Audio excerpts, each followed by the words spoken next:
Basically इस पे देखा जाता है कि डिलीवरी डेट कब है, और ये ना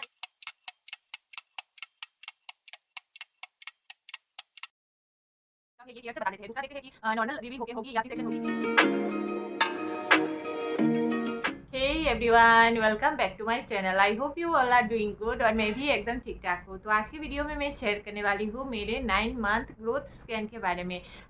9 मंथ ग्रोथ स्कैन क्यों होता है, फाइनल ग्रोथ स्कैन है क्यों होता है, कैसे होता है, कब होता है, और मेरे रिपोर्ट्स वगैरह सब कुछ आज डिटेल में मैं शेयर करने वाली हूँ। तो वीडियो शुरू होने से पहले ही मैं बोलूँगी, कुछ भी अच्छा लगे please subscribe the channel, subscribe कीजिए, लाइक कीजिए, शेयर कीजिए एंड कॉमेंट बॉक्स पे एक कमेंट ज़रूर कीजिए। इससे मुझे बहुत ज़्यादा मोटिवेशन मिलेगी। और कुछ भी बातें आपको समझ नहीं आ रही है तो आप कमेंट बॉक्स में ज़रूर पूछ सकते हैं, मैं उसकी रिप्लाई देने की कोशिश ज़रूर करूँगी।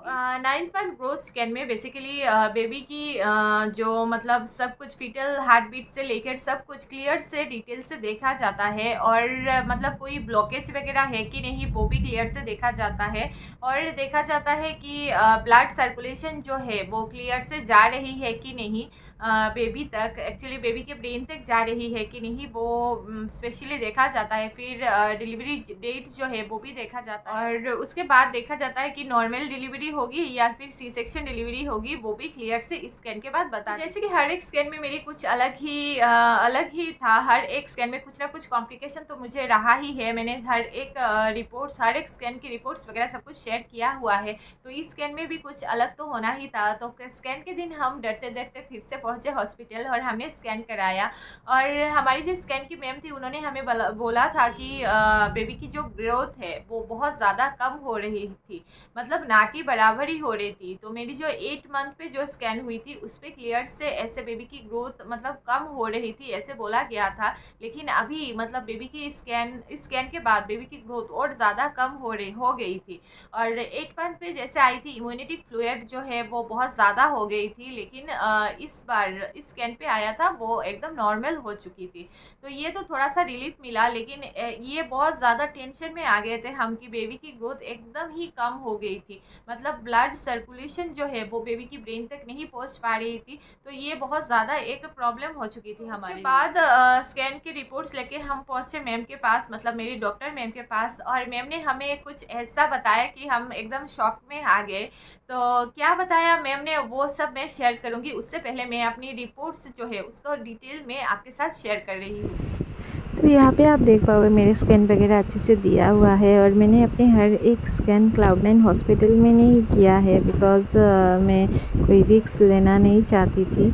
और ये देखिए यहाँ पे क्लियर से इंटरनल ग्रोथ स्कैन लिखा गया है, और 38 वीक पे ये हुआ था मेरा, और सर्विक्स का जो पोजीशन तब तक लूज ही था। और यहाँ पे आप देखिए लास्ट मतलब स्कैन में जो आया था इम्यूनिटी फ्लूइड वो अभी नॉर्मल आ चुका है, 15.5 आ चुका है। और यहाँ पे देखिए बेबी की जो हार्ट बीट है तब तक 156 आ चुकी है। और जैसे कि मैंने शेयर किया था मेरी बेबी की हार्ट बीट हमेशा ही ज़्यादा ही आती थी।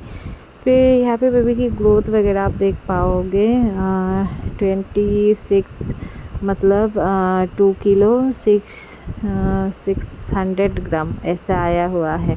तो मतलब उस डेट से ना मतलब मेरी और बेबी की ग्रोथ हुई ही नहीं है, वहाँ पे स्टॉप हो चुकी थी। तो यहाँ पे देखिए कंक्लूजन में यहाँ पे क्लियर से डॉक्टर ने ऐसे बोला है कि ग्रोथ जो है बहुत ही स्लो हो चुकी है, और मदर को स्ट्रिक्टली ऐसे कहा गया है, एडवाइस दिया गया है कि आपको फीटल मोमेंट जो है मतलब बेबी की मोमेंट जो है वो आपको मतलब स्ट्रिक्टली ध्यान में रखनी चाहिए, मतलब कितना कब होता है फीटल मोमेंट क्लियर से ऐसे बोला गया है। और इस साइड आप देख पाओगे बेबी की जो स्कैन की रिपोर्ट्स मतलब स्कैन के जो फोटोग्राफ है वो दिया गया है अल्ट्रासाउंड की, और ये बेबी की हेड है आई थिंक, और आप देख पाओगे क्लियर से सब कुछ दिया गया है, और हार्ट बीट वगैरह फिर थोड़ा बहुत जितना भी सब कुछ स्कैन के रिपोर्ट्स वगैरह दिया गया था। और इस साइड आप देखोगे कलर स्कैन जो है, यहाँ पे बेबी की फेस जो है क्यूट फेस दिखाया जाता है। बहुत ही क्यूट लगता है ये मुझे। तो और इस साइड आप देख पाओगे बेबी की ग्रोथ का ग्राफ जो है, ग्रोथ स्कैन में ग्रोथ का ग्राफ ऐसे दिखाया जाता है। मैंने बाकी स्कैन में भी शेयर किया हुआ है, ऑलमोस्ट सेम ही होता है स्कैन। तो आप देख पाओगे ये लाइंस वगैरह ज़्यादातर नीचे की तरफ जा रही है, मतलब बेबी की ग्रोथ इतना नहीं हो रही है। और इस लाइन पे आप देखोगे लास्ट वाले की पूरा एकदम मतलब ग्रोथ हो ही नहीं रही है और नीचे की तरफ जा रहा है सारा ग्राफ, आप क्लियर से देख पाओगे यहाँ पे। तो अगर बेबी की ब्रेन तक ब्लड सर्कुलेशन ना हो रहा हो तो ये बहुत ही ज़्यादा एक प्रॉब्लमेटिक सिचुएशन है, कॉम्प्लिकेशन है बहुत ज़्यादा। तो मैम ने ये देख के हमें यही बोला कि जैसे कि 37 वीक मेरी कंप्लीट हो चुकी थी, 38 वीक चल रही थी, तो मैम ने हमें सजेस्ट कर लिया कि अभी मतलब हमें डिलीवरी कर लेनी चाहिए। सो जैसे कि बेबी के ब्रेन तक ब्लड सर्कुलेशन नहीं हो रही थी और बेबी की मतलब ग्रोथ भी एकदम ना की बराबर ही हो रही थी, तो ये एक बहुत ज़्यादा कॉम्प्लिकेशन सिचुएशन थी उस टाइम। तो मैम ने हमें सजेस्ट किया कि हमें अभी सी सेक्शन करवा लेनी चाहिए, बिकॉज ये बहुत ज़्यादा कॉम्प्लिकेशन सिचुएशन है। बिकॉज अगर ब्लड सर्कुलेशन ना हो तो बेबी की ग्रोथ एकदम नहीं होगी। तो हम तो बहुत ज़्यादा उस पर टेंशन में आ गए थे। तो फिर मैम ने हमें ऐसे बोला कि 37 वीक के बाद बेबी की ग्रोथ ऑलमोस्ट ना की बराबर ही होती है, मतलब ऑलमोस्ट जितना ग्रोथ होना था वो हो चुकी होती है। तो मैं हमारे मैम ने बोला था ऐसे कि अभी हमको सी सेक्शन डिलीवरी करवा लेनी चाहिए। तो फिर बहुत ज़्यादा ये सुन के हम बहुत ज़्यादा टेंशन में आ गए, क्या करें ना करें कुछ समझ नहीं पा रहे। आज की डेट में मतलब बेबीज़ में बहुत ज़्यादा ऑटिज़म की प्रॉब्लम, फिर ब्रेन की प्रॉब्लम बहुत ज़्यादा हो रही है। तो ये सब सुन के हम बहुत ज़्यादा टेंशन में आ गए, क्या करें ना करें कुछ समझ नहीं आ रही थी। फिर मैम ने हमें बोला कि अभी अभी 37 वीक कंप्लीट हो चुका है, तो आप मतलब अभी करवा सकते हो। आप कोई ऐसे डेट चूज़ कर लीजिए, फिर आके एडमिशन ले लीजिए, ऐसे हमने मैम ने हमें सजेस्ट किया था।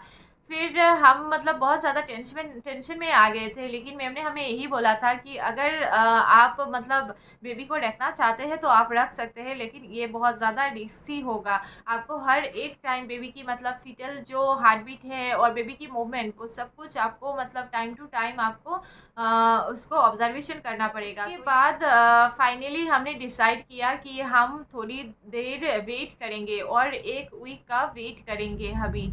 तो फिर हमने वेट किया और ऐसे करते करते हमारा 39 वीक पे हम चले गए थे। तो 39 वीक आने के बाद मतलब कंडीशन बहुत ज़्यादा ख़राब हो चुकी थी, मुझे बहुत ज़्यादा कॉम्प्लिकेशंस हो रही थी। तो उसके लिए हम एक दिन ऐसा हुआ कि पूरी रात मतलब हम सोए नहीं, बहुत ज़्यादा प्रॉब्लम हो चुकी थी।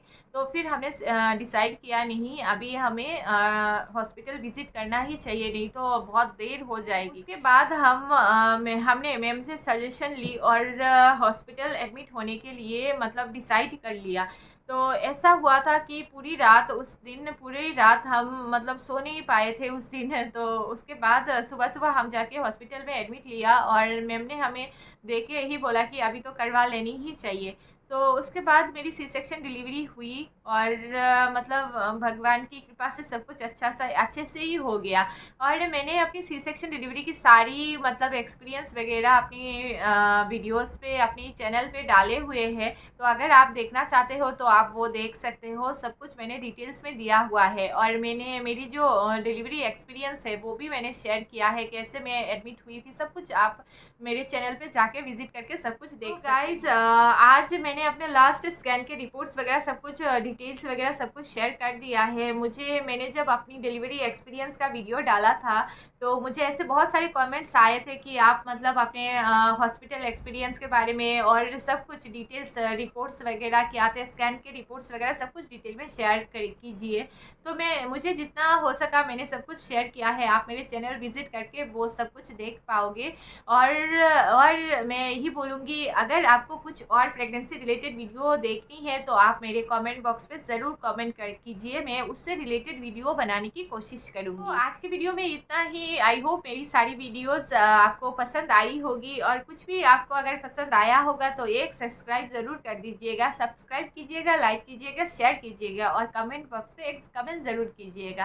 और क्या, आज के वीडियो में इतना ही। मिलता है किसी दूसरे वीडियो में, तब तक के लिए बाय बाय।